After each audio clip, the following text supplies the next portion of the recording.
mercy given to us by our founder Acharya, His Divine Grace A.C. Bhaktivedanta Swami Prabhupada, who envisioned that all over the world there would be an oasis where people could come to experience the direct process of bhakti-yoga, which involves hearing transcendental sound and glorifying Krishna through singing, dancing, and hearing about him. And somehow, miraculously, he was able to develop a series of centers all over the world. It's not so easy to develop one business and have it survive, what to speak of a franchise of businesses that are all over the world. Now there are literally tens of thousands of gathering areas worldwide where people can come together. We consider ourselves fortunate to have such a place in Silicon Valley because some of the most brilliant thinkers in the world live here, progressive people from all over the world. There's a lot of definitely material progress here. And at the same time, people are looking for alternative ways to live their lives so that they can be more in harmony with their higher values. And although people have developed a modicum of wealth here, and California is not the most disagreeable place in the world to live either, weather-wise or any other way, it's still, there's a sense of wanting more. And we feel very confident that we can offer that because we're following the protocol given to us by the great teachers who have passed it down, and we're not changing what we've been given. And anyone who comes here can also feel confident that by taking up the processes that have been passed down to us, that we've inculcated and that we're passing down to everyone else, that you'll have a genuine spiritual experience. And our goal for this evening, in the few hours that we'll be together, is that you will have that experience. Some of the symptoms might be that you feel an innate sense of balance or calm, that you feel stimulated on the spiritual level, which usually means that you feel less interested in pursuing trifling things or worried about trifling things that might have been bothering you when you walked in. Maybe you'll have a much higher kind of insight, a wider insight to be able to deal with those things. And that you'll also leave with a song in your heart. This is one of the true experiences of bhakti yoga, that you leave with a song in your heart. But not any ordinary song, not like the Coca-Cola song or whatever the latest pop song is, because those can also get in us. And they're like, it's the difference between getting a Krishna song in your heart and getting a pop song in your heart is the difference between taking sugar as a snack or having something very wholesome that actually nourishes you. The sugar wears off very quickly, even though it tastes good in the beginning. It doesn't do much for you. In fact, it's harmful. And we also thank everyone who's joined us online. I know you have a lot of choices where to tune in, so we feel flattered that you take a little time to tune in to the ISV channel today to listen to the Kirtan and the discussion that's going to go on here today about the process of bhakti yoga. Hare Krishna. We're going to start today's program by chanting the maha-mantra, the Sankirtan. Kirtan comes from the word kirti, means to glorify, to make someone famous. And of course that happens today in the world. People try to make other people famous, mostly for profit. But in glorifying Krishna, that's the real profit, glorifying Krishna, because we're parts and parcels of Krishna. And Prahlad Maharaj says in one of his prayers to Lord Nrsingadev, that just as when you decorate your face, the image within the mirror is also decorated. So in a similar way, when you glorify Krishna and when you serve him, then you'll also feel satisfied, nourished, and you'll be better for it. So when we do Kirtan, we're unabashedly glorifying Krishna. We're just going to haul off and glorify him. And Samkirtan means that we do it all together, that we agree on the principle, or even if we don't, somehow or other we ended up here and we go along with it. And we glorify him in a group. So the singer will sing the mantra out loud in a tune, and we'll have some rhythm. And then everyone else can listen and then repeat the mantra back. Best thing is to try to become fully absorbed in the mantra. There may be other people coming in the room. There may be people's phones going off or whatever. I hope not. Well, actually, I do hope so, because we have a rule here. I don't know if you know it, but if your phone goes off in the class, then you have to buy a Sri Upanishad. It'll cost you $5. Is that agreeable? Okay, so keep your phones on. That'll be fine. And so try to be absorbed in the mantra and sing it out from your heart. This is a good chance to really go into the deep process of bhakti. And after we sing for a while, I'll bring up a few points from the main bhakti scriptures, especially Bhagavad Gita and Srimad Bhagavatam, that give us a little direction about how to practice bhakti-yoga and why to practice bhakti-yoga. And then we'll finish again with a little more chanting at the end. And after that, we're going to have a dance fest right here in this hall, which we actually picked out because of the dance floor here. When I saw this wooden floor, this is one of the last original parts of this building. It was configured much differently, but when I saw the wooden floor here, I said, this is the right place. Because marble floors are very unforgiving and cold. I don't really like them so much. For dancing, they're hard, but the floor has a little bit of softness to it because it's wood. And so feel yourself fortunate you have a good dance floor. You can open up a little bit later and dance for Krishna. Does that sound okay? Okay.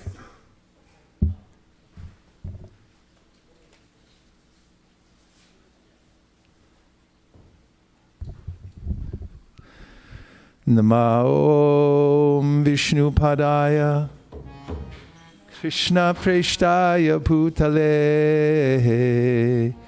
Sri Mate Bhaktivedanta Swami Niti Namine. These are prayers to His Divine Grace A.C. Bhaktivedanta Swami Prabhupada.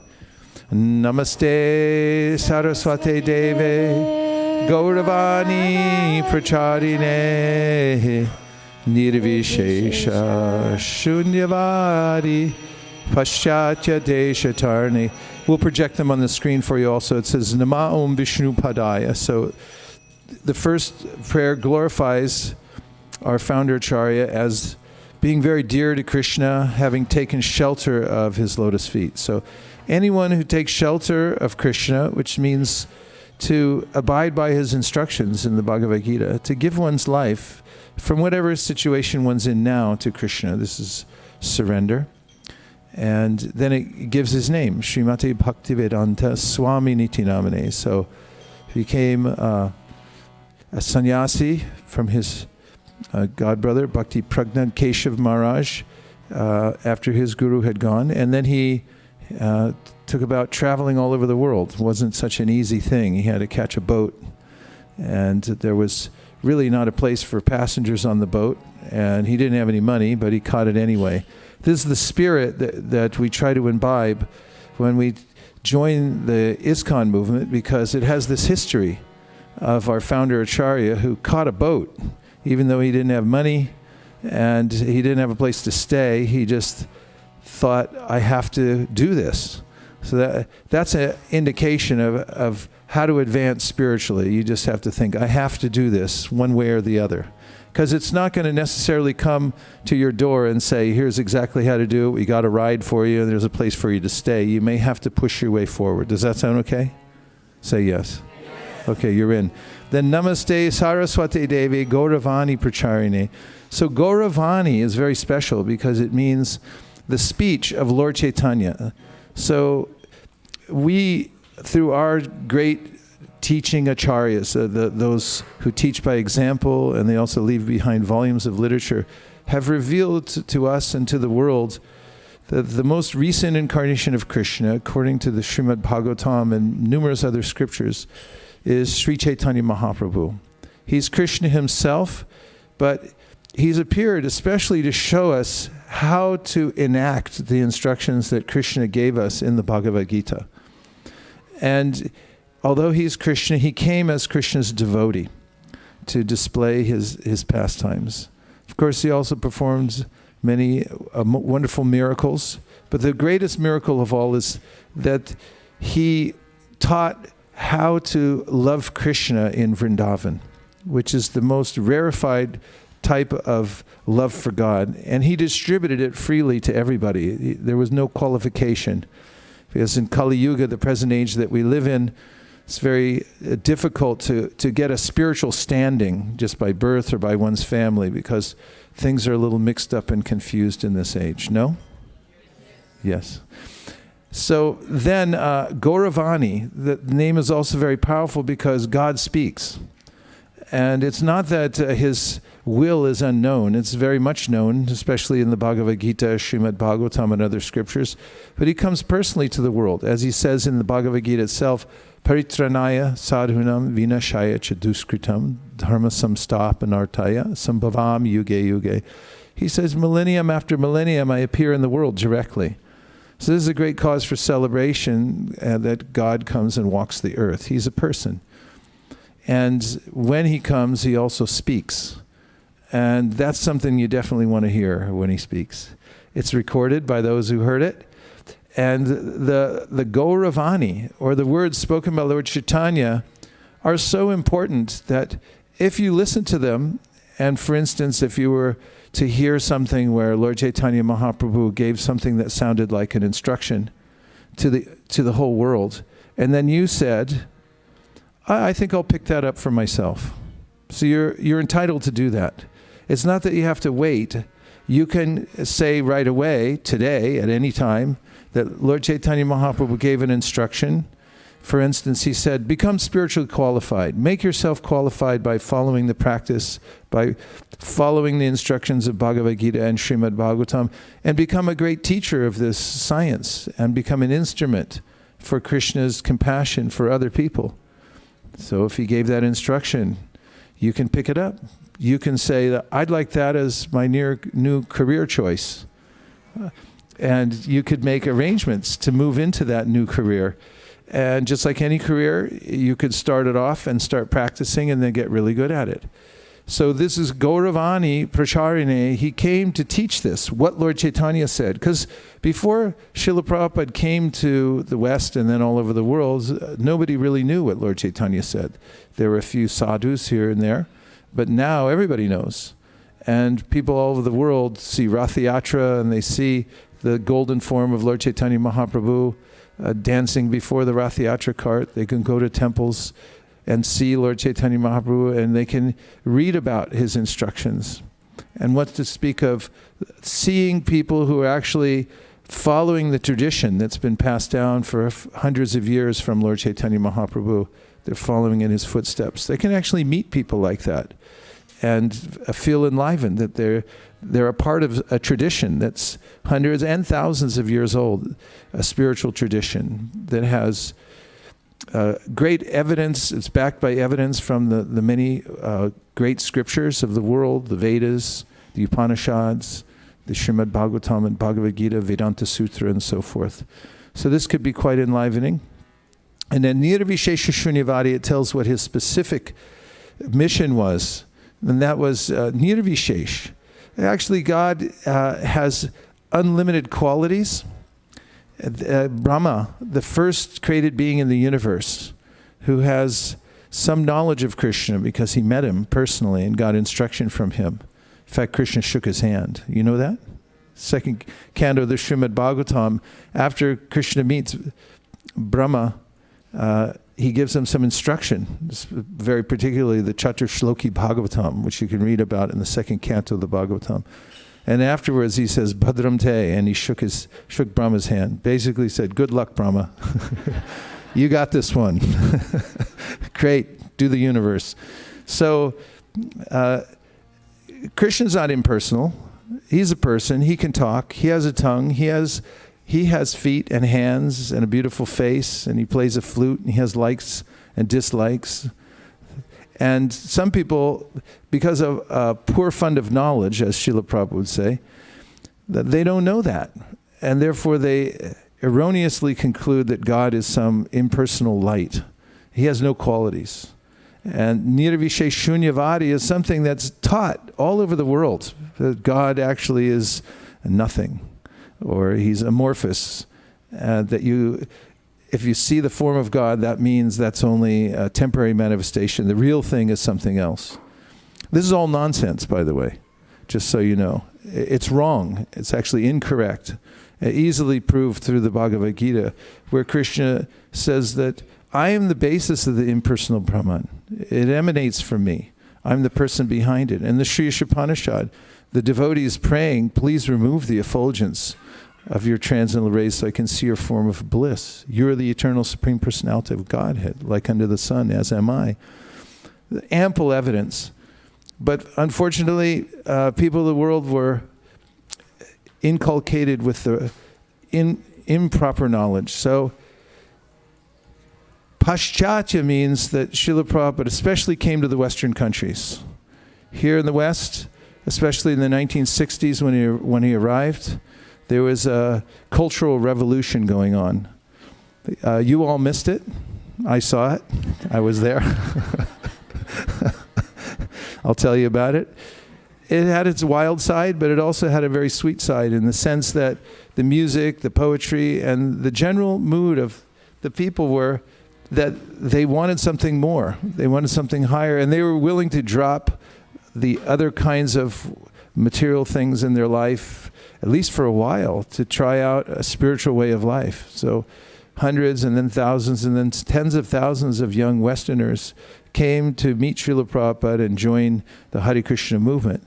This was a special arrangement by Krishna himself, so when his pure devotee came here, there would be some facility. And also, I dare say, to show that if you try to catch a Jaladuta, you take a risk for Krishna, he'll back you up.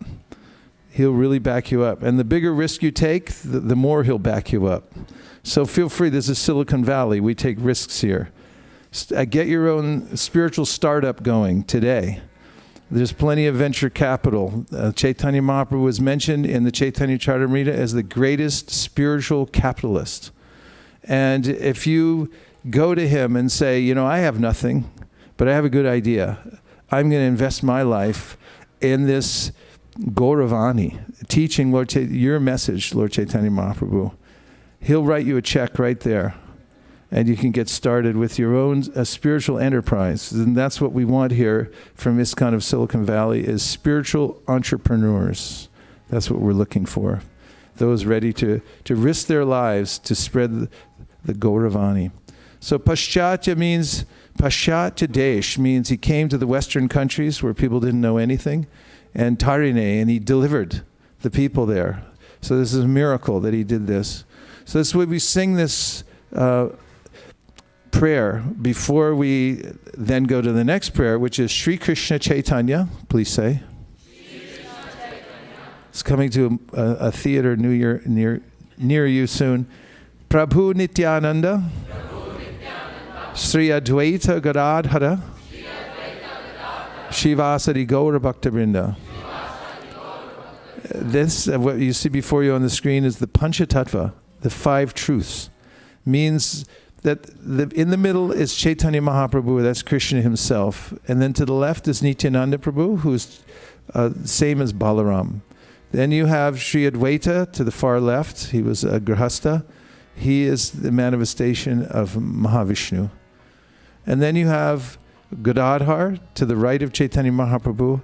He's the manifestation of Radharani in the pastimes of Chaitanya Mahaprabhu. And then Srivas. He's actually in Krishna's pastimes Narada Muni, but he represents the living entity. So these are the 5 truths together. God in variety. And why does he come in variety? To enjoy the mellows of love. Because there's no love if there's only one. And therefore the Vedas say, Eko Bahushyam. The reason that the one became many is to enjoy rasa. do enjoy relationships of love. So the Lord expands himself unlimitedly, and he's always relishing the love of the unlimited parts and parcels he has in the various expansions. So when we say these names of the Panchatattva, we're cleared to chant the Hare Krishna maha-mantra. So this is the recommended protocol, to say this mantra before you chant the Hare Krishna maha-mantra, and then you have a clear landing field and takeoff area. Okay?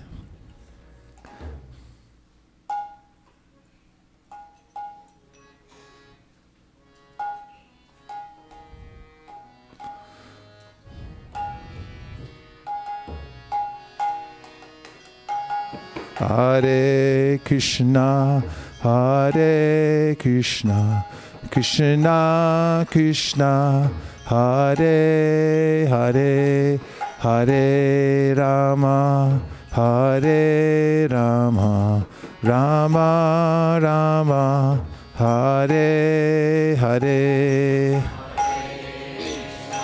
Hare Krishna, Krishna Krishna, Hare Hare,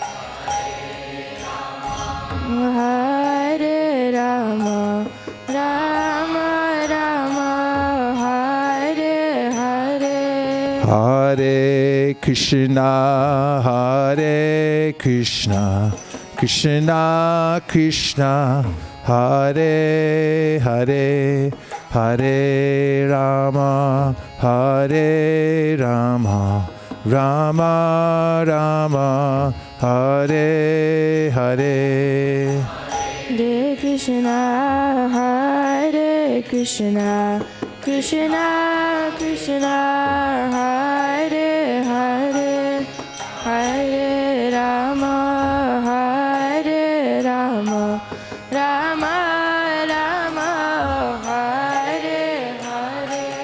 Hare Krishna, Hare Krishna, Krishna Krishna, Hare Hare, Hare Rama, Hare Rama, Rama Rama, Hare Hare.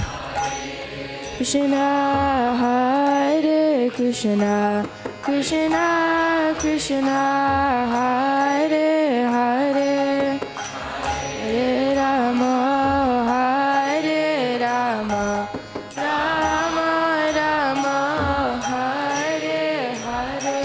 Hare Krishna, Hare Krishna, Krishna Krishna, Hare Hare, Hare Rama, Hare Rama, Rama Rama, Hare Hare. Krishna, Hare Krishna, Krishna Krishna, Hare Hare, Hare Rama, Hare Rama.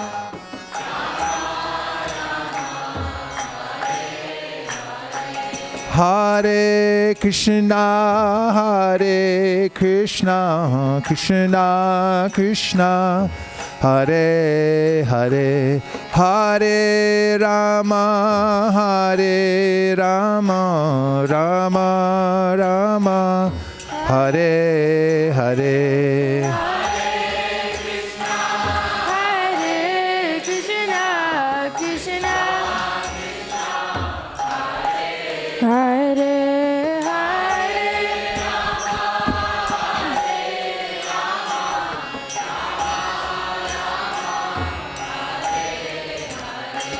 Hare Krishna, Hare Krishna, Krishna Krishna, Hare Hare, Hare Rama, Hare Rama, Rama Rama, Hare Hare. Hare Krishna, Krishna Krishna, Hare Hare, Hare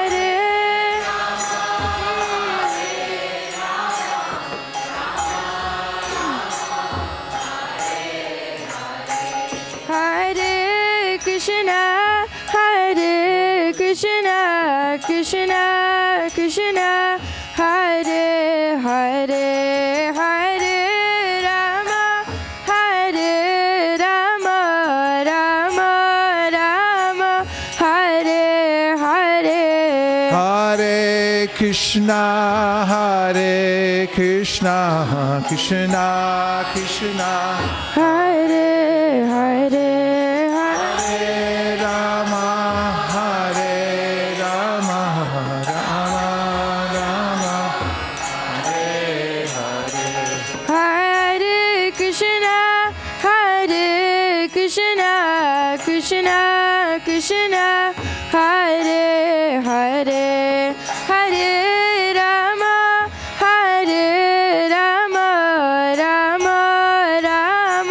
Hare Hare Hare Krishna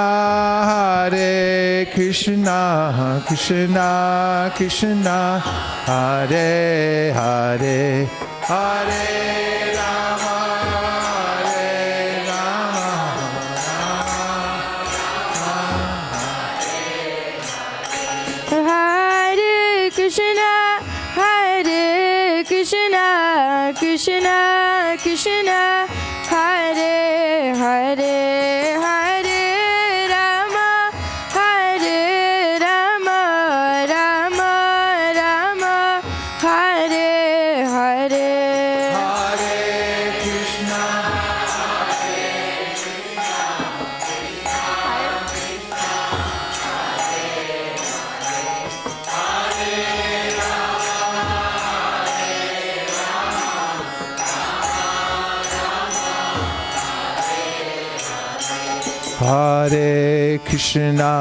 Hare Krishna Krishna Krishna Hare Hare Hare Rama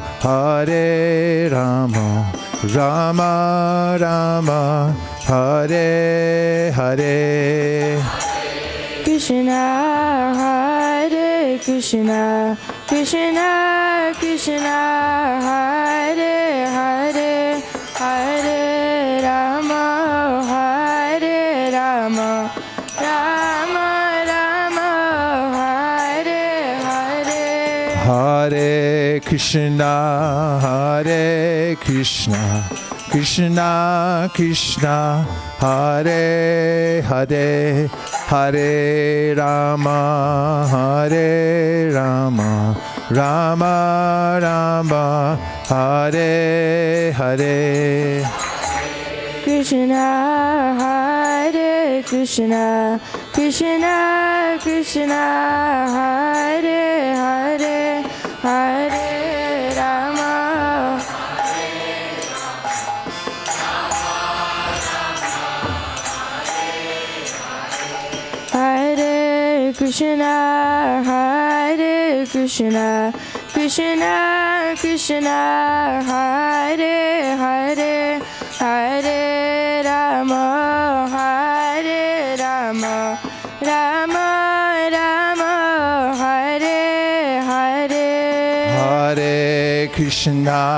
Hare Krishna Krishna Hare Hare Hare Rama Rama Rama Hare Hare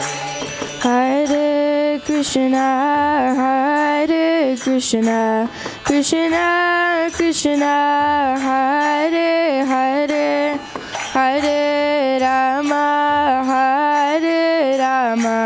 Rama Rama Hare Hare Hare Krishna Krishna Hare Hare Hare Rama Rama Rama Hare Hare Hare Krishna Krishna Hare Hare Hare Rama Rama Rama Hare Krishna Krishna Hare Hare Hare Rama Rama Rama Hare Hare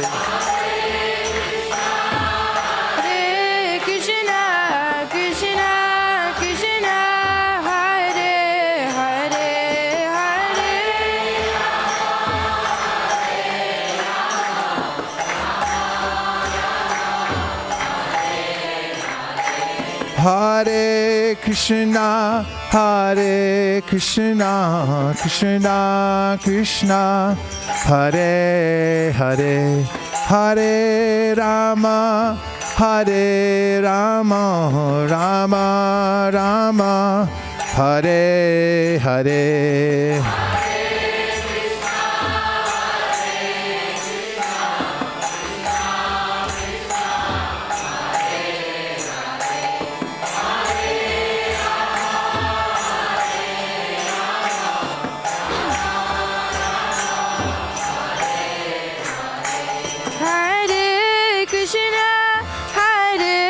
Krishna Krishna, Hare Hare, Hare Rama, Hare Rama, Rama Rama, Hare Hare.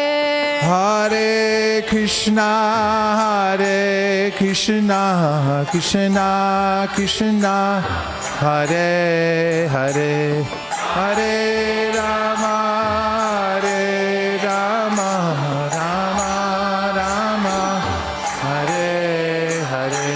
Hare Krishna, Hare Krishna, Krishna Krishna, Hare Hare, Hare Rama, Hare Rama, Rama Rama, Hare Hare.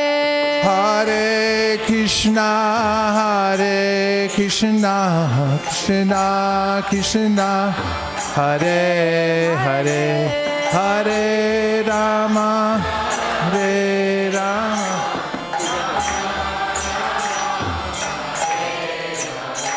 Hare Krishna, Hare Krishna, Krishna Krishna, Hare Hare, Hare Rama, Hare Rama, Rama Rama, Hare Hare.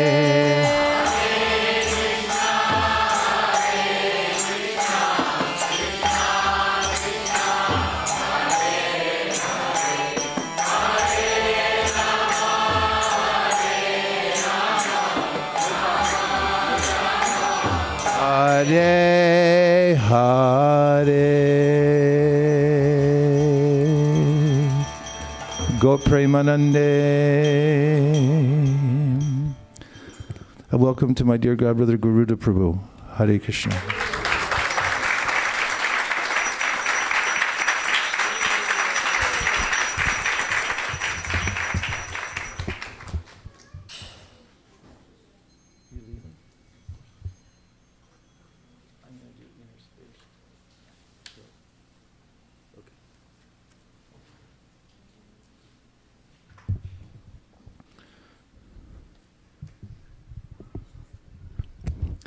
I offer my respectful obeisances to His Divine Grace A.C. Bhaktivedanta Swami Prabhupada, and to all of you present today. You are all Vaishnavas, and therefore you are the most worshipable in the universe. Hare Krishna.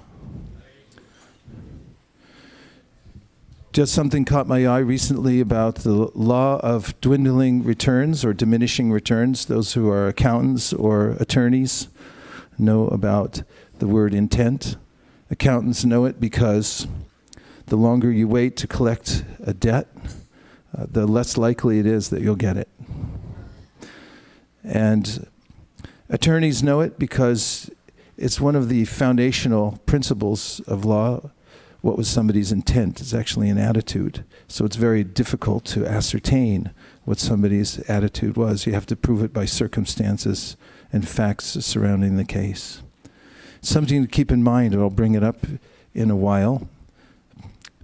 But I was reading recently about how Srila Prabhupada, when he was expanding ISKCON throughout India, had his eye on a piece of land in Juhu Beach, and had promised Krishna that he would procure that piece of land for the Lord. And later on, he got the opportunity to do that. he gave a down payment, actually, and then came to know, or he already knew, it was a rather precarious situation, that the person that he was involved in the land deal, the person who he had given the down payment to, was not altogether honest or trustworthy. And there was some hint that the person might take back the land offer and may even keep the money. Apparently he had done it before. It's a risk one takes buying land in India.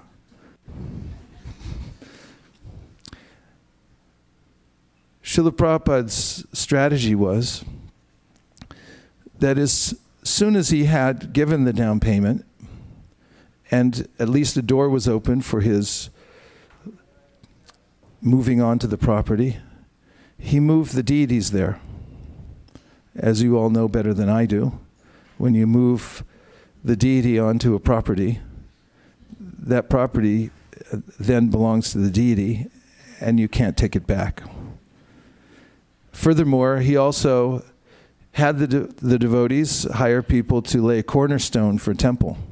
Even though it was far from being built, that's also indicative of putting your foot in the door. It means that the temple has started. And therefore, it would be very difficult for people to move them off, or for this person to take back his money. Of course, they did try. Meanwhile, the deities had been moved there in a tent. That's all there was available on the property. It was actually a very austere situation in Juhu at that time.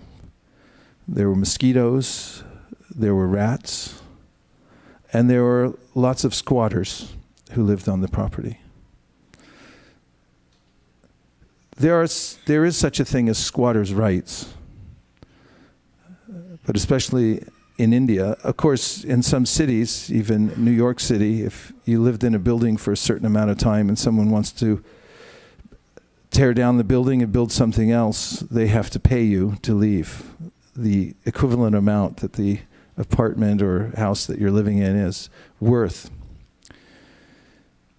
So this strategy was successful. Prabhupada moved the deities, and then he made the cornerstone, and then he started moving devotees onto the property who lived in these very austere conditions for some time and were challenged quite a bit.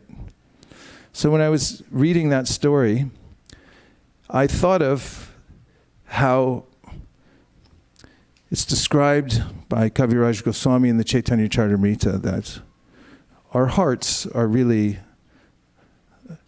meant for building a temple for Krishna. Somehow or other, due to neglect, they've been left to rats, mosquitoes, and squatters. And squatters come in the form of unwanted desires, attachments to this world. Of course, rats and mosquitoes I'll leave to your own imagination, but they're not considered favorable in any environment. And the recommendation by Krishna in the Bhagavad Gita, no matter what situation of life one is in, is to take up Krishna consciousness right away. Essentially, move him in. Whatever situation you're in your life right now, move Krishna in. Even you may not have a very favorable situation for him to live in right now. There are still maybe squatters. And incidentally, on the Juhu property, it took years to legally move the squatters off the property. They had stayed there I think up to a decade or more before the last ones were relocated to other places. So when we start our Krishna consciousness, it may not be that we're alone in there. In there meaning in the core of our heart, there may be other kinds of entities who are squatting. Somehow or other, we let them in, and now they refuse to go. Anybody had an experience like that? And necessarily, as long as one has a material body, there will be disturbances from other kinds of entities. To speak of myriad reactions to past activities and so forth. And these come in the form of disturbing entities like rats and mosquitoes. Actually, mosquitoes are one of the most tricky living entities. I watch them sometimes, trying to avoid them as much as possible, but they have a mystic power by stealthily moving about so that I can't detect where they are and then ending up somewhere where I don't want them. Rats, too, are extremely difficult to convince to move along.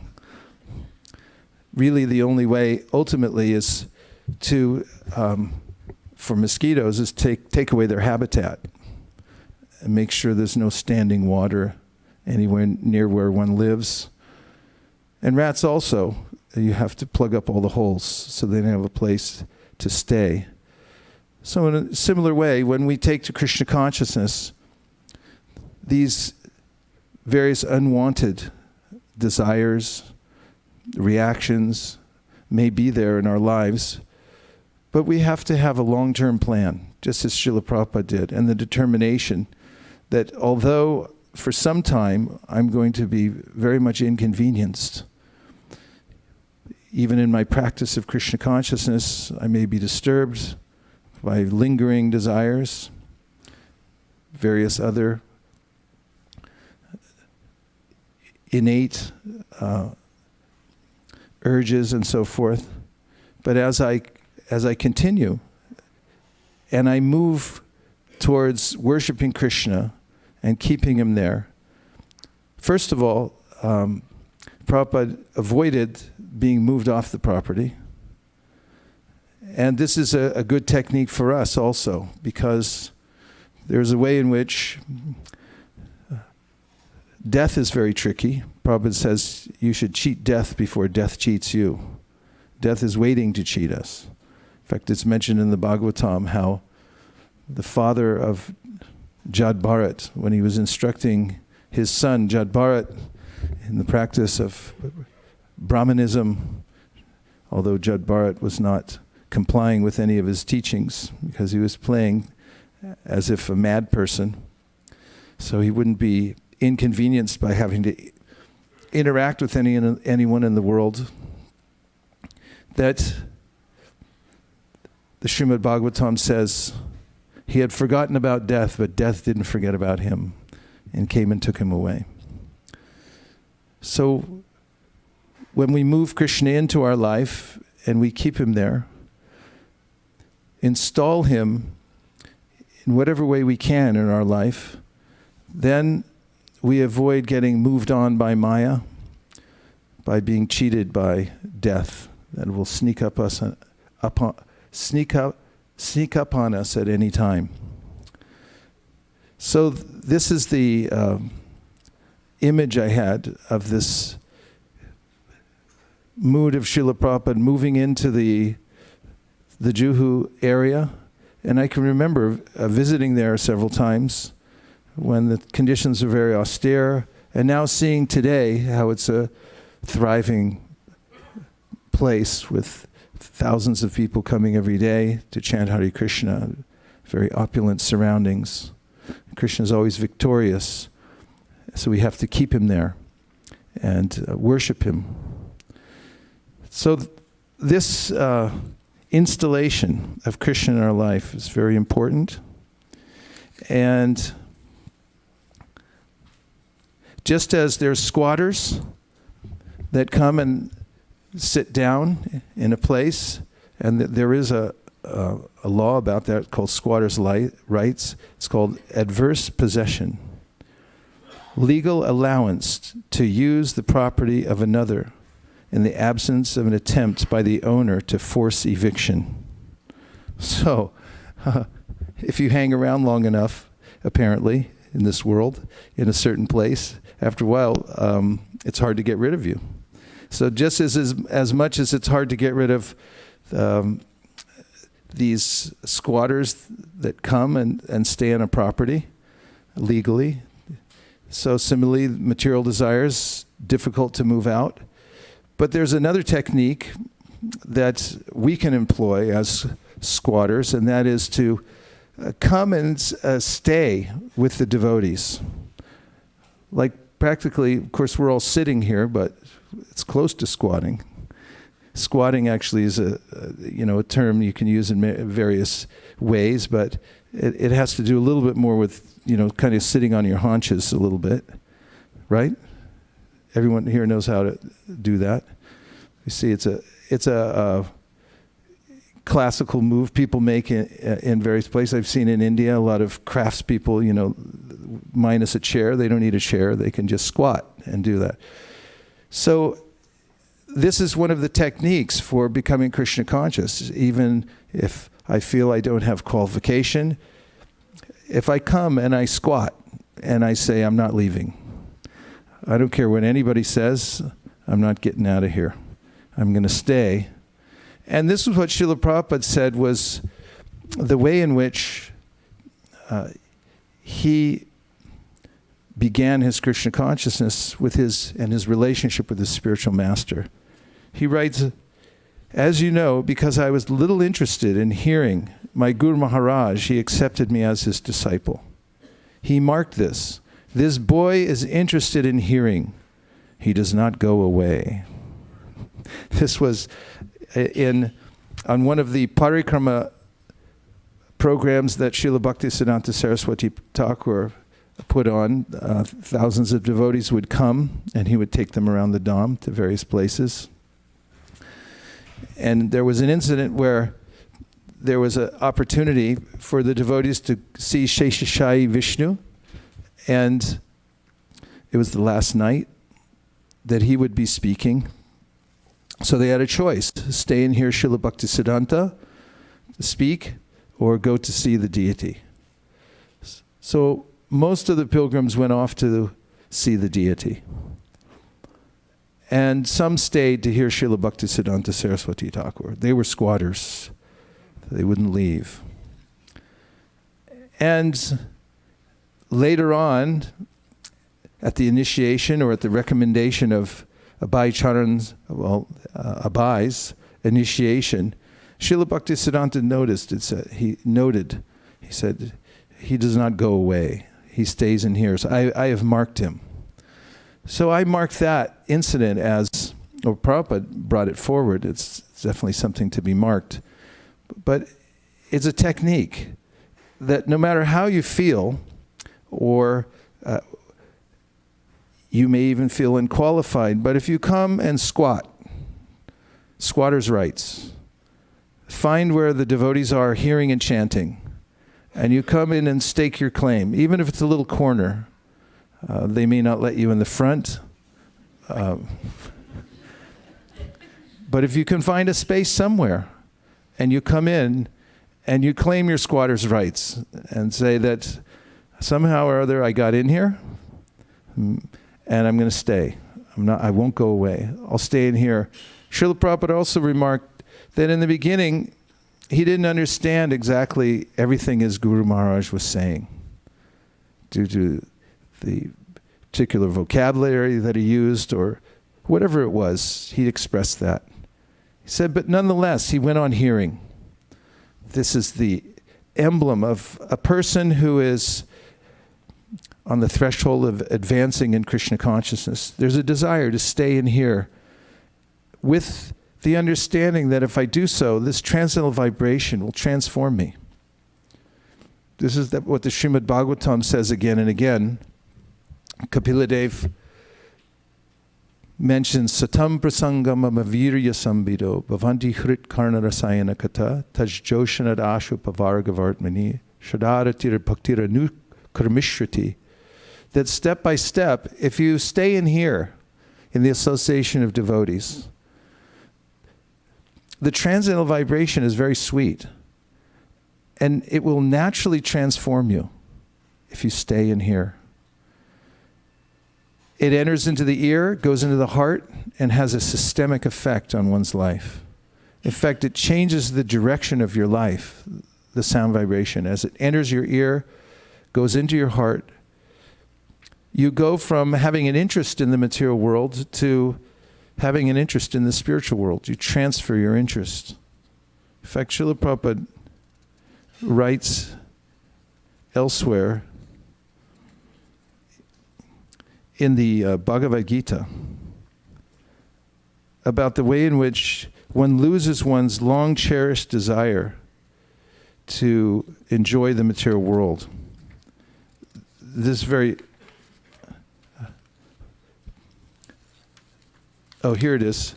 Prabhupada writes, the living entity, if he submits to this hearing process, will lose his long-cherished desire to dominate material nature, and gradually and proportionately, as he reduces his long desire to dominate, he comes to enjoy spiritual happiness. And this is in regards to hearing, if one submits to the hearing process and stays with it. Similarly, in the Bhagavad Gita, in the 7th chapter, first verse, Krishna says, and this is a verse that Prabhupada quoted frequently. In fact, he spoke on it more than any other Bhagavad Gita verse. Maya sakta mana parta yogam yunjan marashaya ashamshaya samagramam yata gyasasi tashtrinu. Tashtrinu means, just hear about me, Krishna is saying to Arjuna. And from there, you'll come to know everything. Jnanam viganam sahitam yajgyava mukshashe shubhat. He's saying everything will be revealed to you through the process of hearing, tashtrinu. And in his purport to that verse, he quotes the sequence of verses from the Srimad Bhagavatam, 1st canto, 2nd chapter, that he also quoted when he was on the Jaladuta, as the means by which he would be able to re-spiritualize the world. Beginning with the verse, Ashrinvatam Swakata Krishna, Punya Shravana Kirtana, Ridyantaksto Hibadrani Vidunoti Suritsatam. Indicating that because Krishna's there within the heart, when he notices a devotee listening, staying, not going away, that he helps from within the heart to move out all the inauspicious things. It happens by Krishna's arrangement. And in fact, when Devahuti wants to know from her exalted son, Kapiladev, what is the means by which one can overcome the onslaught of material nature? And she laments the fact that it's extremely difficult to overcome the turnings of the mind. She said it's practically inconceivable to understand how I would come to the end of my material existence. Lord Kapiladev's instruction to her is that you should hear for a long time. And he says later on that by so doing, your subtle material body will gradually be diminished. Just as much as when you eat food, it's digested by the stomach. In a similar way, the direct process of bhakti, especially hearing about Krishna, it digests the subtle body. In other words, the means by which we're connected to the material world is naturally dissolved by that process. So anyone can use their God-given tenacity or tenacity developed by becoming fed up with the material world, wanting a solution to the material problems, and use that to bite, scratch, do whatever one has to do to drag oneself into the assembly where there's Krishna Katha going on. And also by the advice of Rupa Goswami, Tanama Rupa Charitaris Kirtananu Smrityo Kramena Rasanamanasi Niyoja, Tishtan vraje tananuragi jananugami kalam nayet akilamityupadesha saram. He advises us to organize our lives around this principle of hearing and chanting. That wherever you may live, if you organize around the principle of hearing and chanting every day, that gradually, step by step, you'll come to have a real connection with the spiritual world and with the residents in the spiritual world through that sound vibration. It's so miraculous. In the Bhagavatam also, Havi Yogendra says, Bhakti parishanu bhavo viraktir anyatra traisha trika eka kala prapadya manase yatashnatassus tushti pushti shuddha payonugasam.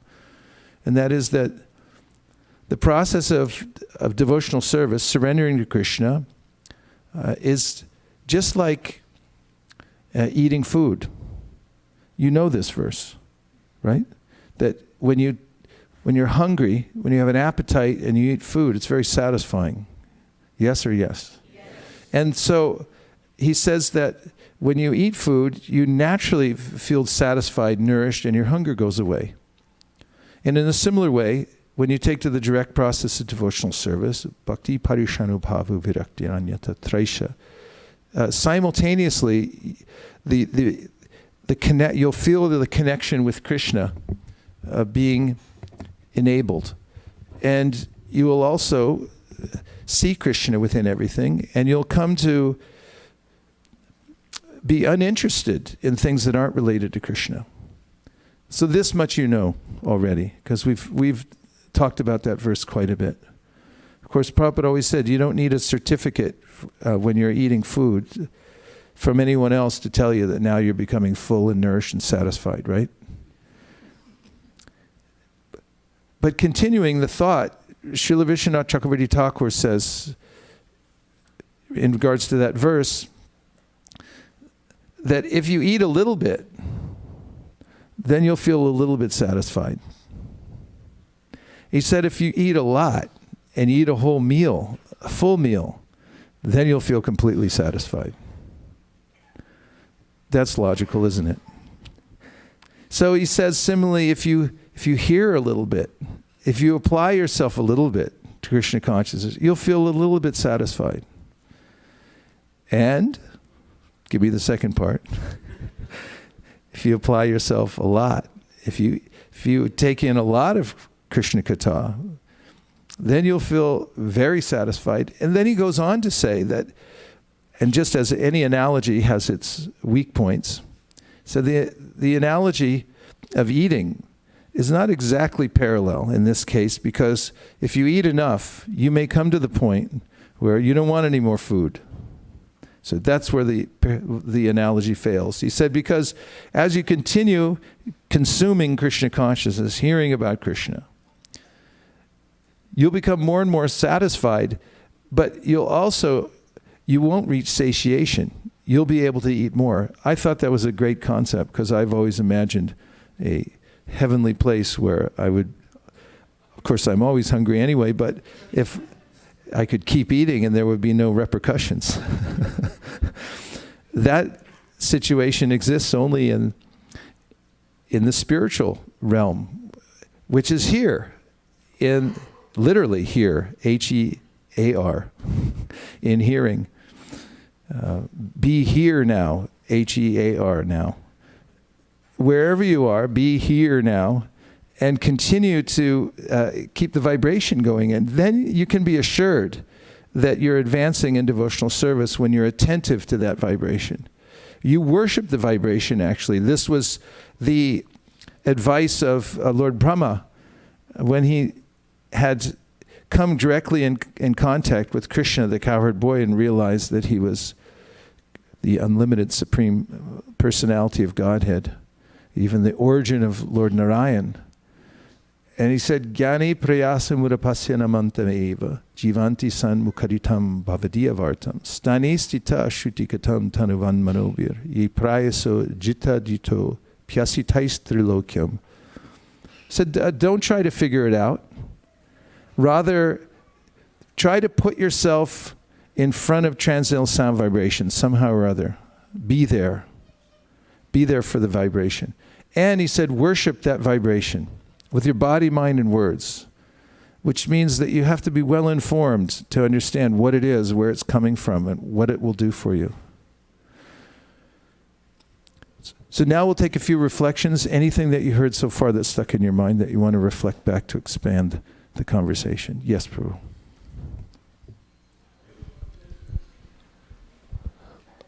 I should invite Krishna in my life, in the current circumstance, no matter, even if the condition is not favorable for Krishna to come and live in.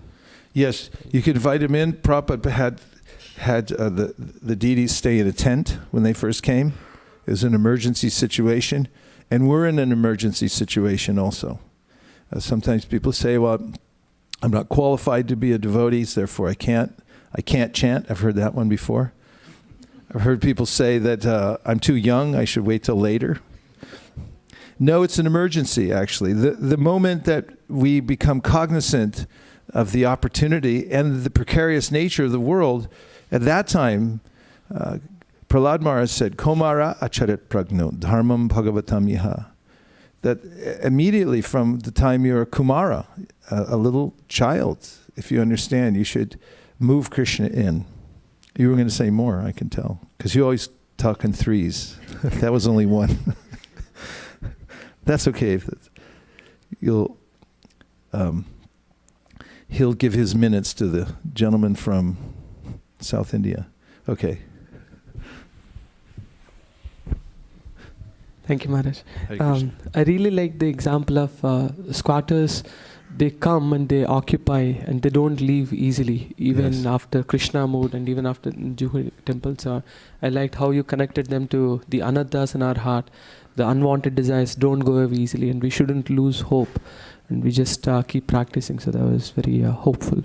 Thank you. Yeah, I mean, squatters are difficult to deal with.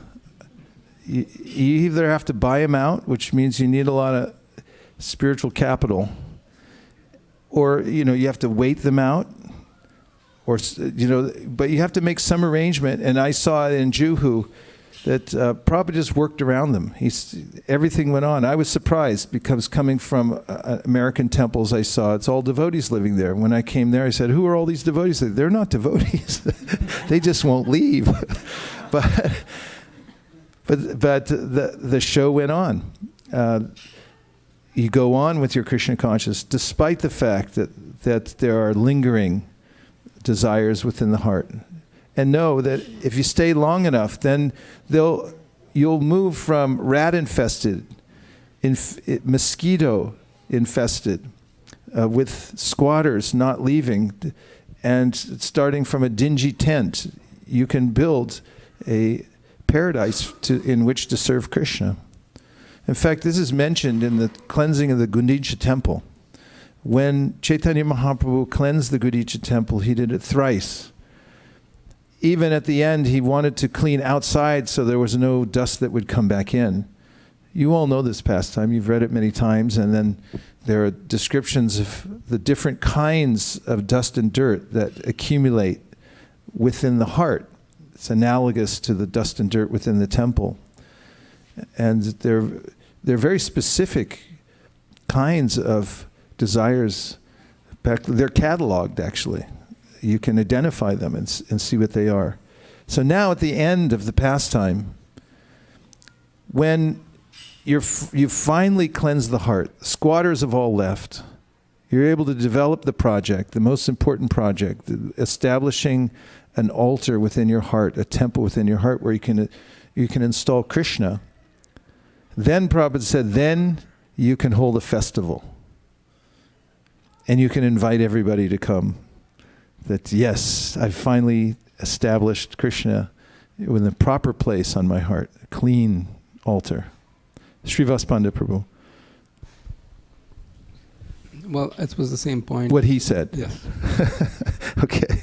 Thank you. Gandharvika, and then back to Sundar, unless you get the microphone first. It's just... Because Thai goes to the runner. Okay, yeah. I was just thinking, Prabhu, it's easy to give up some of the regulations like illicit sex intoxication, all those 4 regulative glad to hear principles. it. Prabhupada says that. And external things related to body is easy. Kumbh But- Mela going on in there if somebody could help. But the lust, anger, greed, which are in the subtle body, is so difficult to give up. But how you said that by hearing constantly, the subtle body, it gets dissolved. So I felt very hopeful that it's a very easy process, that if we keep doing it, then our subtle body will also get cleansed. So That's what I had hoped for, and I think I announced that at the beginning of the class earlier. For some of you came, that was one of my goals was to make all of us feel hopeful. This is very important. To have renewed hope every day for the practice of devotional service is very important. To understand that I'm taking medicine and that it takes a while to deal with the disease that I have, and to have faith in that medicine. N-A-H-I Ashaudi Maya Nashi Parulagi Harinam maha-mantra Lao Tumi Magi. Bhaktivinoda Thakur reminds us that the holy name is medicine, Ashaudi.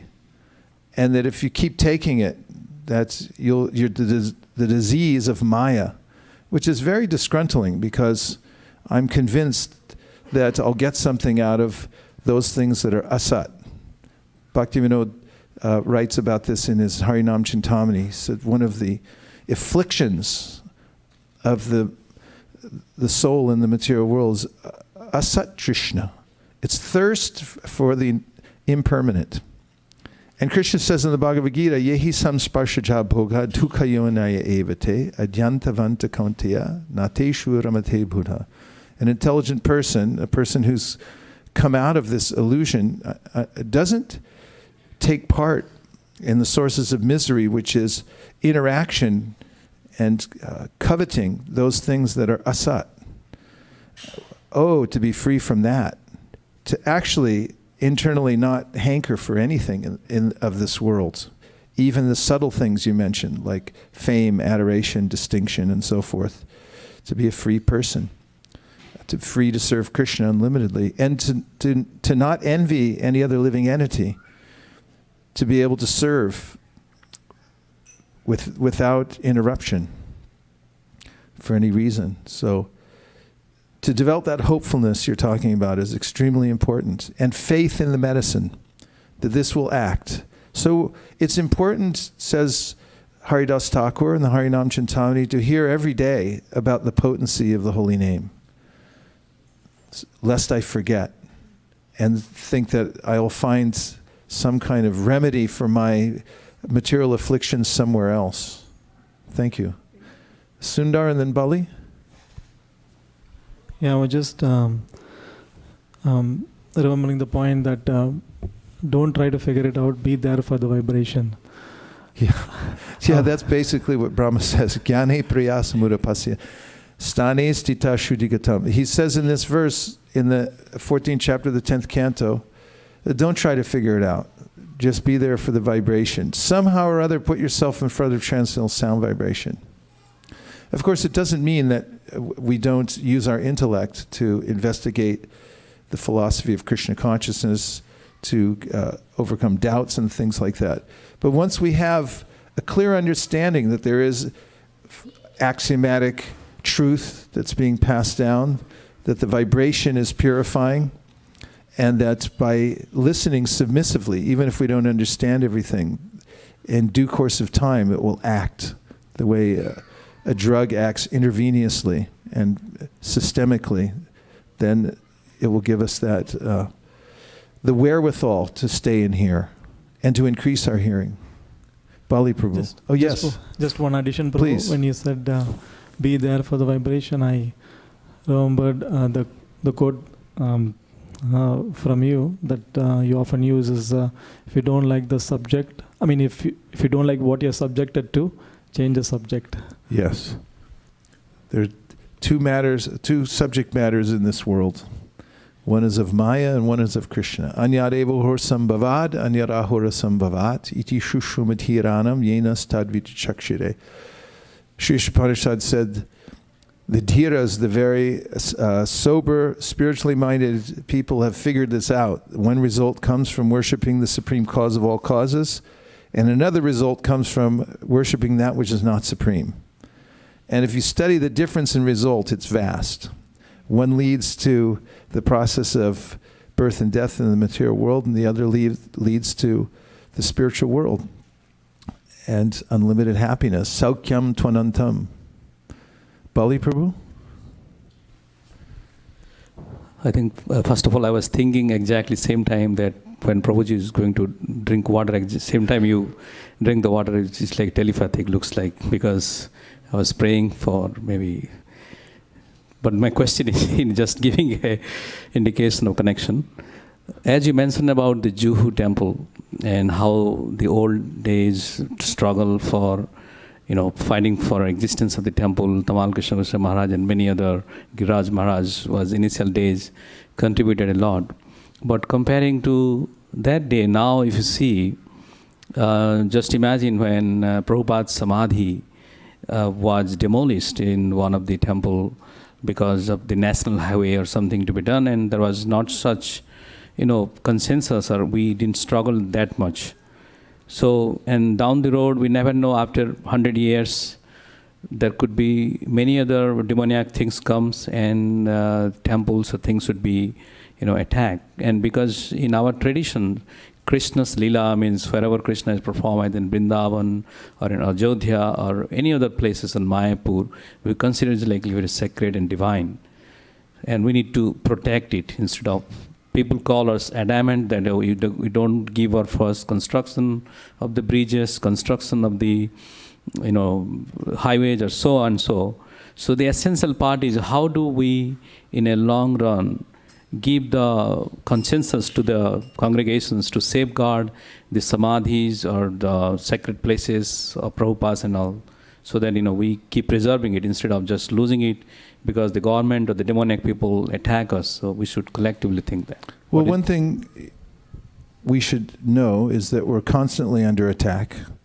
Prabhupada compared our Krishna consciousness movement to declaring war on the illusory energy.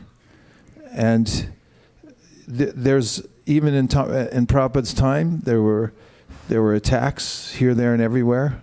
And even in this time, there are attacks here, there, and everywhere. And we can't expect that you can leave anything just for, and take it for granted that it's going to be okay. Somehow or other, the time factor is so tricky that things you thought you took care of will circle back and haunt you later. So Jiva Goswami, after his predecessors, Rupa Goswami, Sanatana Goswami, etc., had left the world, was meticulous in establishing proper legal documents to safeguard the main temples in Vrindavan and elsewhere. You might think that the Goswamis of Vrindavan simply sat under a tree in Vrindavan and chanted all day long. But they also excavated holy places, they built temples. And what to speak of doing legal work. There were legal instruments that Jiva Goswami had connections with big people. He made sure the paperwork got done. And even during some times when temples had been knocked down, some of the Goswami temples had been spared because of that. So it is one of the ways in which Prabhupada showed us that you have to be very, very careful. In maintaining an organization, there's meticulous bookkeeping, rules, permits, everything. We know about this. We were just talking about it recently. You have to be very careful not to take anything for granted. Maintaining an organization like this, I mean, this is a small little place we have. And to get to where we are now, we've fought for how long have we been here anyway, ISV? Since 2000, how many years? I can't understand anything now. No, ISV from the beginning. I want to start in the house on New Jersey Avenue. 23 years. And, everybody knows, moving from one place to the next, we got kicked out of every place we've been so far. I mean, we got kicked out of the New Jersey house because the neighbors realized we were a religious group having a Sunday program with deities in the living room. Then we moved to the storefront, and I think the limit was the third Janmashtami we had there, where 1,000 people came, and then we had to move from there, got to the next place, commercial building. We got kicked out of there too, which I'm actually happy about. But it's not an easy thing. Every ISKCON temple I've ever been to in the world has some story of somebody complaining or some harrowing experience where they almost lost the building, or they're, so these things are always going on. We're basically kind of in a foreign environment in a way, because we're advocating something that doesn't really make sense to a lot of people. Yanisha sarvabhutanam. In the Gita, Krishna says what's night for all beings is time of waking for the introspective sage. I mean, we're up at 4, everyone's going to sleep at that time tonight. And so, we have to do everything that we can. This is part of devotion to Krishna, is being meticulous in maintaining his organization. For instance, here at ISV, we have a duty to protect all the children. In ISKCON, there's a child protection office, and every temple is supposed to do due diligence to make sure that everything's done according to the letter of the law to protect the children. And that's devotional service. And all the other seemingly tedious tasks that one has to perform in order to protect the buildings, to protect the legal status, protect the devotees and so forth. This is what Goshti and Undis do. Otherwise, you can go sit in a cave. But even that will be challenged. People will come along. That's my cave. Radhanath Swami told me he saw sadhus fighting over caves. Like, I was there first. No, you weren't. So this is inevitable here in this world. Everything gets churned. And we see, there have been attacks on holy temples in the Dham and so forth. The Dham, of course, is never affected because it's transcendental to these things. But it's our duty to do everything that we can. I don't know what more to say to that, but so suffice it to say I've said enough for now. Prabhu. Here comes the mic. He's wide open. Down the field. Good. Got to turn it on. Thank you, Prabhu. The simile of squatters and how it drags us into things that we don't want to end up in is very relevant. I want to somehow connect it with the question that I asked last time. Okay. And my question that time was, we know bad things. If you point that directly towards your mouth, we'll hear you 32% better. Yeah, try that. All right, 32% better. So the question last time I had asked is we all know that bad karma will lead to bad results, and still Krishna permits it somehow. It seems like we are impelled like a runaway train, and we get into trouble, and then we realize, why did I do it, right? Hopefully. So these things that we end up in, are these like the squatters which are hard to get rid of? Are these somehow God is trying to tell us that, unless you go through this experience, you won't understand the meaning of it? I mean, I can relate to so many things my father said, don't do. And I still went ahead and did. And you still what? Went ahead and did those. Because do you do them now? Well, I don't do anymore. But why not? Because I learned through the experience, right? What? Because why? The experience. Okay, there you have it. So Prabhupada gave a similar example. He said his child one day, one of his children, was very interested in the table fan that was going around and around, and kept getting up to touch it. And Prabhupada kept telling him, no, get down, don't touch it. And one of Prabhupada's friends was there and said, no, turn it down a little bit and let him touch it. So they did that, and the child came up, touched it, and wah! And then he knew he didn't want to touch it anymore. But Prabhupada gave that example. And so you can learn especially you can learn by hearing. In the Srimad Bhagavatam, as I expressed last Wednesday, or maybe it was yesterday, it gives us various scenarios, psychological workings of living entities in the material world, and helps to show us what the beginning, middle, and end looks like. So we don't have to experience it ourselves.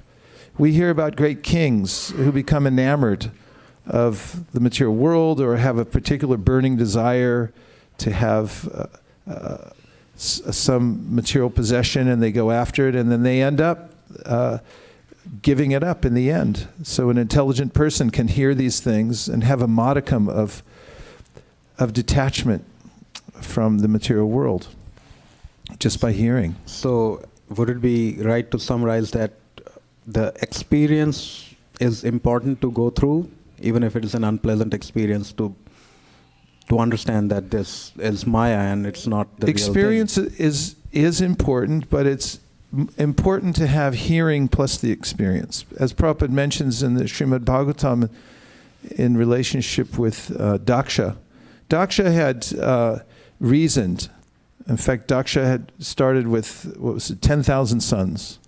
And he sent them off to do austerities to get them ready so that they could be really good grihastas later on and do sacrifices, karmic sacrifices.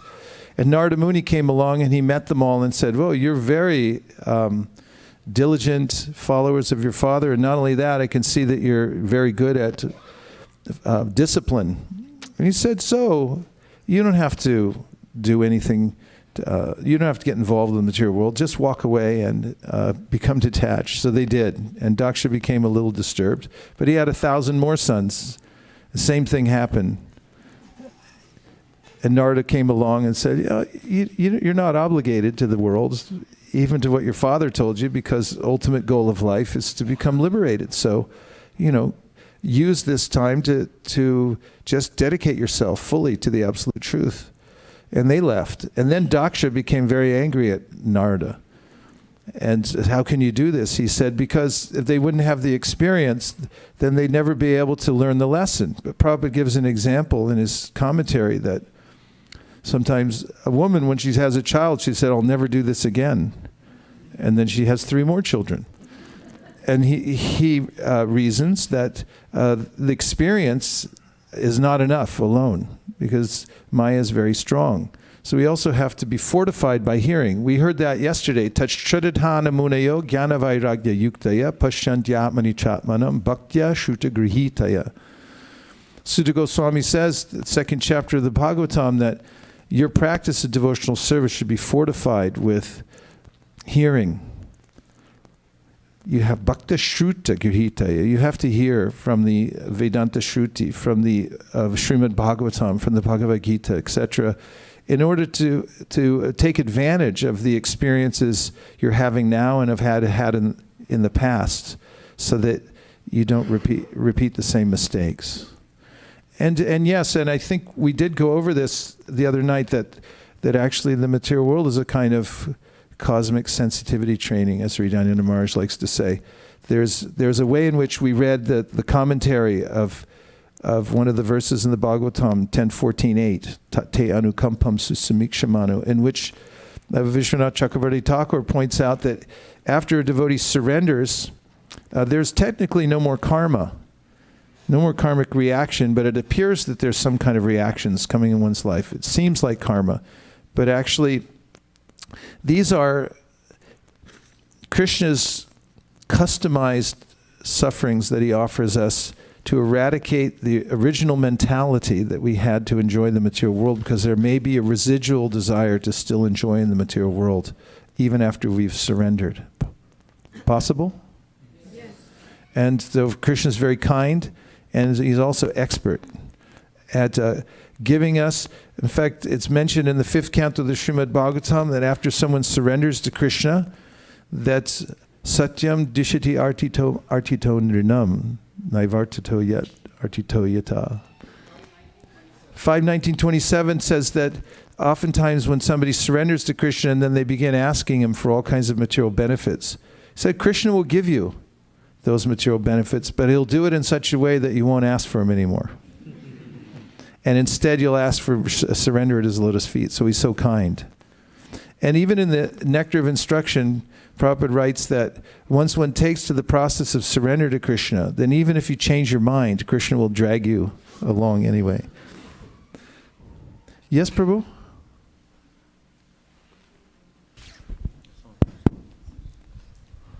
Thank you, Prabhu. Hare Please Krishna. explain what is meant by patram, phalam, pushpam, toyam to the audience. And one more question, when Satyuga will come? What? When Satyuga will come? Satyuga. Yes, Satyuga. So, Patram Pushpam Palam Toyam. This is, you're referring to a verse in the 9th chapter of the Bhagavad Gita in which Krishna very sweetly says that if you offer me something with a leaf, a flower, fruit, or water, if you offer it with bhakti, with love, then I'll accept it. And Prabhupada comments on that in one of his lectures, saying if Krishna accepts something from you, then your life is complete. So this is the simplicity of bhakti. If you offer something with love and devotion to Krishna, he accepts the love with which you offer it. And Satyu is just now coming.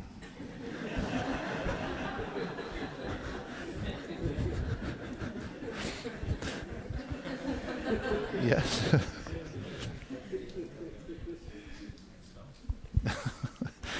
Just don't hang around for it. It's better to... In fact, Kali Yuga is worshipped. In the 11th canto of Srimad Bhagavatam, Karabhajan Muni says that people who know what they're talking about worship Kali Yuga because they say this is your best opportunity to get everything. Because he says by Sankirtan, in this age of Kali, you'll get everything. It's a very, very good deal. Take it. Don't wait. Yes. Hare Krishna Maharaj, thank you for a very enlightening class. You told 2 ways to get rid of squatters. One of them was to buy them out. Yes. And you'll need a lot of spiritual capital to do that. So my question is if you can speak something about how does one get spiritual capital? Well, they also say, I like the term, you have some skin in the game. You've heard that term? You have some skin in the game. What it means is, like a lot of games, you scraped, like in rugby, or today's the Super Bowl, so we could say football. Of course, more like you get your head bashed in. But, skin in the game. It means you went in there, you played your part, and you did your utmost, and you tried. So you were talking about Juhu, Giriraj Swami. He was a young man. He came from a very wealthy, upscale family. And they came to Juhu and they said, they pleaded with Srila Prabhupada, with their son actually, they would like to have him back. And because he just, like many young people of the time, just sort of up and left. Because they heard the clarion call and they said, we're leaving. Like the Goswamis. What is that? Tyakva turnam ashesha mandalapati shenim sada tuchavat. They had everything. They were the wealthiest, the smartest, the most well-liked. They were in the highest level of society. They controlled everything. They actually controlled the government. And then they saw Chaitanya Mahaprabhu and they said, Tyaktva, we're giving up everything, we're going to follow Lord Chaitanya Mahaprabhu. Put on loincloth. And this is the attraction of spiritual life. And many young people saw Srila Prabhupada and they saw Chaitanya Mahaprabhu in him and they said, okay, this is better. And they left. So Giriraj Maharaj, upper middle class or very wealthy family, and they came to Juhu. He was living with the rats and with the mosquitoes and with the squatters. He would have been a lawyer, doctor, multimillionaire, easily, just as a young man. And his parents came and said, we'll give you $2 million, just come home, trust fund. I don't know the details of the mood they said it in, but this is the rough sketch. They came, they wanted him back, they offered him enough to, be comfortable in the material world. And he said, no, thank you. I'll stay here with the rats and the mosquitoes and the squatters, because I'm with Prabhupada and that's it. That's called capital. When you look at his portfolio at the end of this life, and you say, you know, what did this person do in this lifetime? Said, oh, just gave up everything to follow his guru and to spread Krishna consciousness movement. What to speak of taking on temple presidency, I can guarantee you any of these jobs, not to discourage anybody, but they're thankless tasks where you're constantly dealing with intractable situations and, you know, I won't go into detail at this point. But he was the temple president in Juhu. He acted as GBC. That's called spiritual capital. Or, you know, someone who sticks to their service. Maybe you're not a leader in any place, but you stick to your service. Whether you're cold or hot or sick or poor or rich, whatever it is, but you don't stop chanting. That's called spiritual capital. That's something that Krishna notices, that this person doesn't give up. He continues chanting despite whatever obstacles are there, and he keeps taking shelter of me despite the fact that he's suffering the results of past misdeeds. That person is called Sadaya Bhak. That is a legal term. It means that you're an inheritor.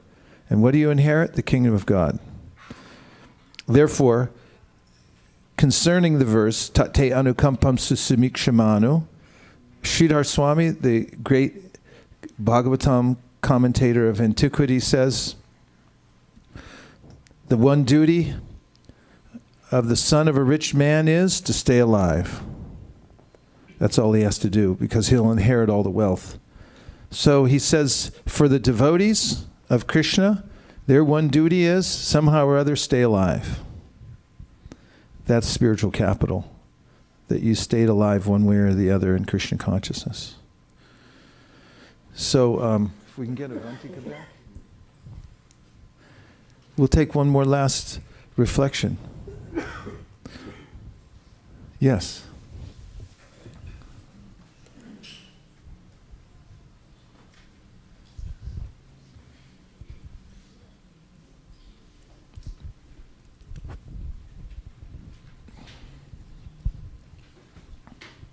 Hare Krishna Maharaj.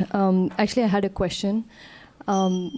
Maybe it should not have been the last question, but I still would want to know. Origin of the jiva? Okay, go ahead. When you said cheat death before death cheats you. Yes. So what does that mean? Like how, in practical terms or in devotional terms? How to cheat death before death cheats you? Well, it's called preemptive giving. You give away what you've got. See, death means everything's taken away. But if you give it away before death can get it, it gets there and he goes, ha-ha, I already gave it away. It's too late. He'll be like, what happened? You know, where's all your stuff? I gave it to Krishna. So, you know, just figure out what you have and then give it all to Krishna. This is what Bhaktivinoda Thakur sings about in his song, Manasa Deho Geho Yo Kichumor. He says, whatever I have, I'm declaring it publicly. You make a statement. You can fill out a form. You can even get an estate attorney to do all this for you and write it out and articulate it so everybody knows. Like, okay, all the stuff I have, whatever I have my family, I have my money, I have my house, I have my job, I have myself. Because death might come in, give me yourself. And he says, sorry, I don't have it anymore. I gave it to Krishna. And that's the method to cheat everybody. I mean, just if you give it to Krishna ahead of time, then you're safe.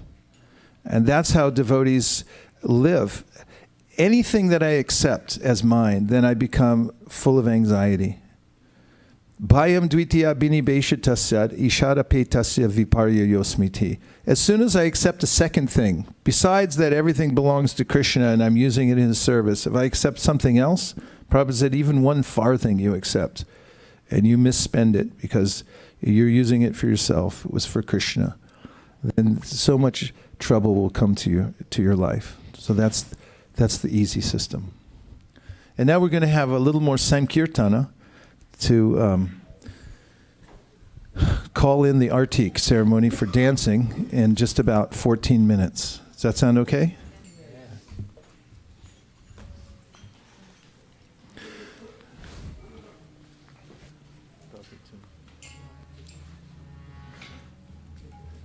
Hare Krishna, Hare Krishna, Krishna Krishna, Hare Hare, Hare Rama, Hare Rama, Rama Rama, Hare Hare. Hare Krishna, Hare Krishna, Krishna Krishna, Hare Hare,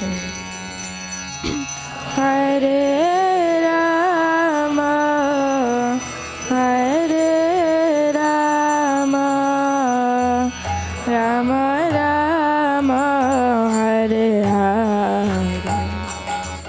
Hare Krishna, Hare Krishna, Krishna Krishna, Hare Hare, Hare Rama, Hare Rama, Rama Rama, Hare Hare. Hare Krishna, Hare Krishna, Krishna Krishna, Hare Hare, Hare Rama, Hare Rama, Rama Rama, Hare Hare. Hare Krishna, Hare Krishna, Krishna Krishna, Hare Hare, Hare Rama, Hare Rama, Rama Rama, Hare Hare. Hare Krishna, Hare Krishna, Krishna Krishna, Hare Hare, Hare Rama, Hare Rama, Rama Rama, Hare Hare. Hare Krishna, Hare Krishna, Krishna Krishna, Hare Hare, Hare Rama, Hare Rama, Rama Rama, Hare Hare. Hare Krishna, Hare Krishna, Hare Rama, Hare Rama, Hare Rama, Rama Rama, Hare. Hare Krishna, Hare Krishna, Krishna Krishna, Hare Hare, Hare Rama, Hare Rama, Rama Rama, Hare Hare. Hare Krishna, Hare Krishna, Krishna Krishna, Hare Hare, Hare Rama, Hare Rama, Rama Rama.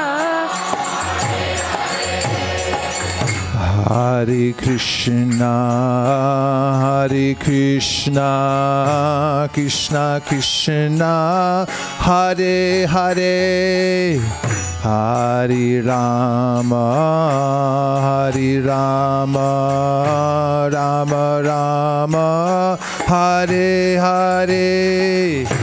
Hare Krishna, Hare Krishna, Krishna Krishna, Hare Hare.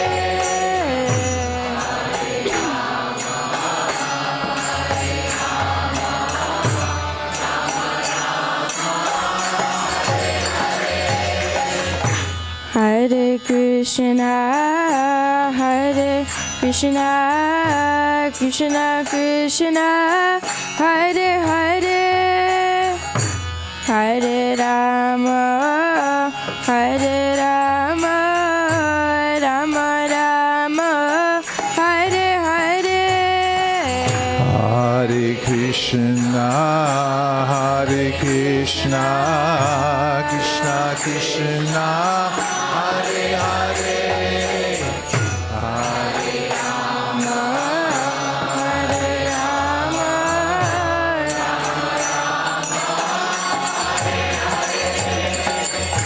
Hare Krishna, Hare Krishna, Krishna Krishna, Hare Hare. Hare Rama, Hare Rama, Rama Rama, Hare Hare. Hare Krishna, Hare Krishna, Krishna Krishna, Hare Hare. Hare Rama, Hare Rama,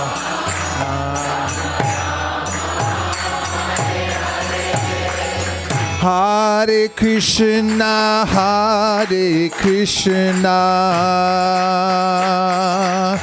Krishna Krishna, Hare Hare. Hare Rama, Hare Rama, Rama Rama, Hare Hare. Hare Krishna, Krishna Krishna, Hare Hare.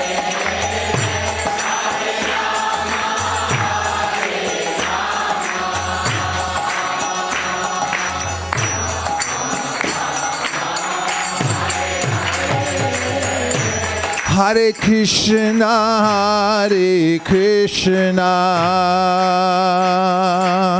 Krishna Krishna, Hare Hare.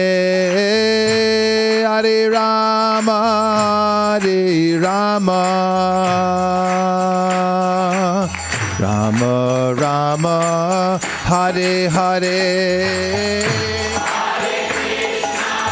Hare Krishna, Krishna Krishna, Hare Hare. Hare Rama,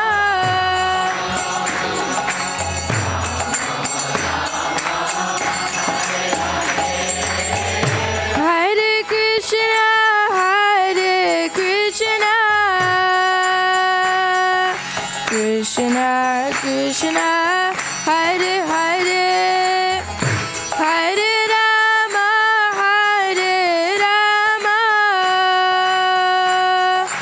Rama Rama, Hare Hare. Hare Krishna, Hare Krishna,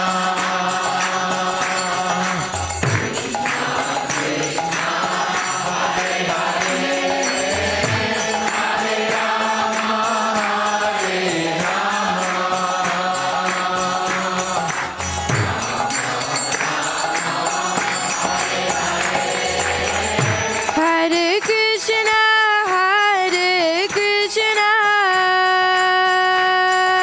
Krishna Krishna, Hare Hare. Hare Rama, Hare Rama, Rama Rama, Hare Hare. Hare Krishna, Hare Krishna,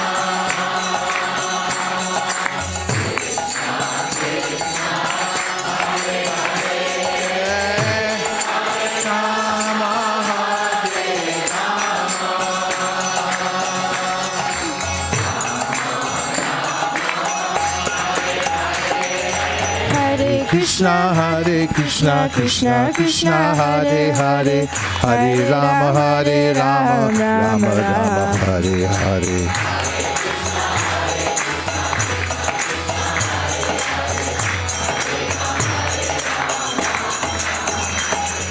Hare Krishna, Krishna Krishna, Hare Hare, Hare Rama, Rama Rama, Hare Hare.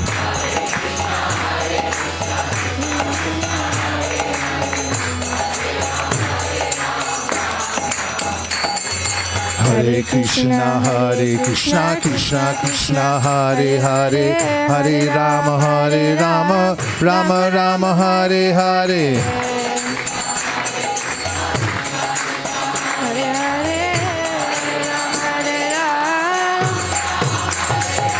Hare Krishna, Krishna Krishna, Hare Hare, Hare Rama, Rama Rama, Hare Hare.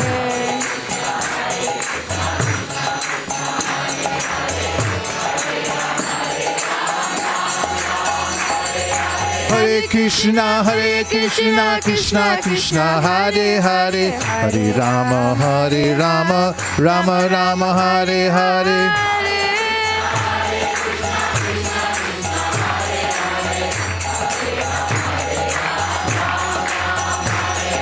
Hare Krishna, Krishna Krishna, Hare Hare, Hare Rama, Rama Rama, Hare Hare.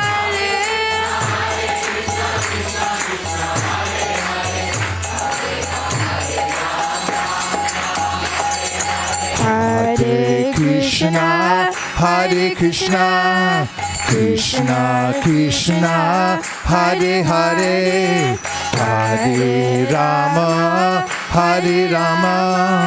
Rama Rama, Hare Hare.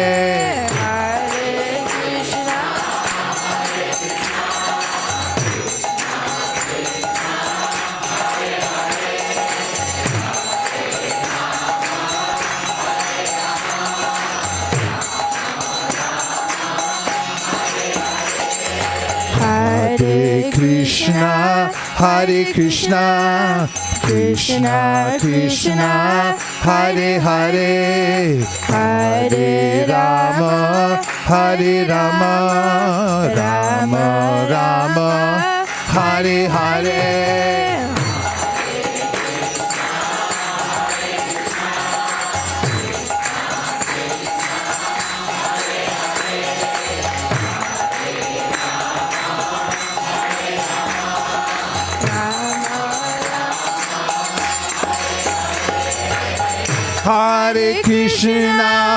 Hare Krishna, Krishna Krishna, Hare Hare, Hare Rama, Rama Rama, Hare Hare.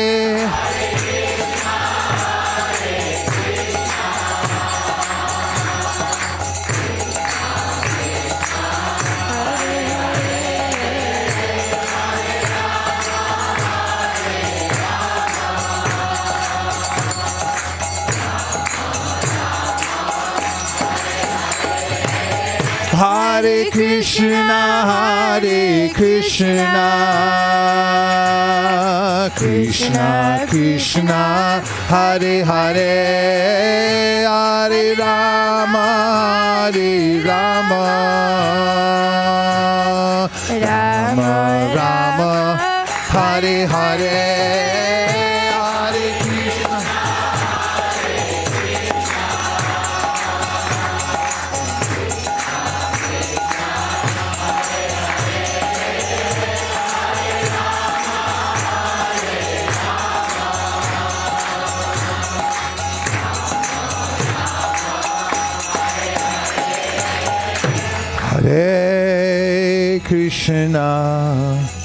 Hare Krishna, Krishna Krishna, Hare Hare,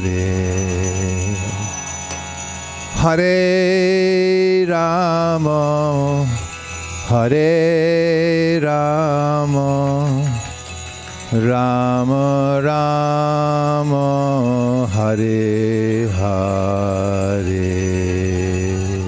Hare Krishna,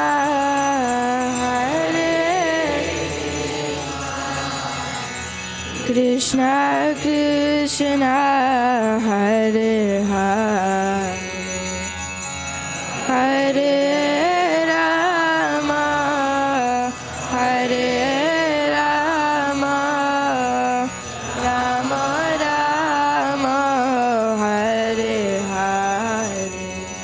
Go Premanande, Nitai Gauda Haribo, Haribo, Haribo, Nitai Gauda Haribo.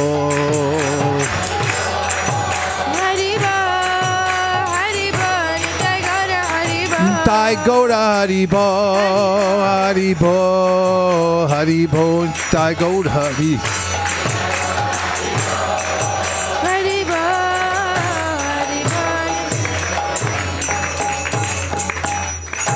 Thank you very much, everybody, for coming to ISKCON of Silicon Valley. Special thanks to His Grace Garuda Prabhu for coming to visit us. Hare Krishna. All of us, all those who joined us online tonight, we felt your presence from all over the world. Thank you very much for tuning in. We know you have a lot of choices. Now we're going to stand up and put all the asanas in the back of the room. We're going to clear this rug out, too. We're going to make room for everyone to dance. So please feel free to either dance with wild abandon, or you can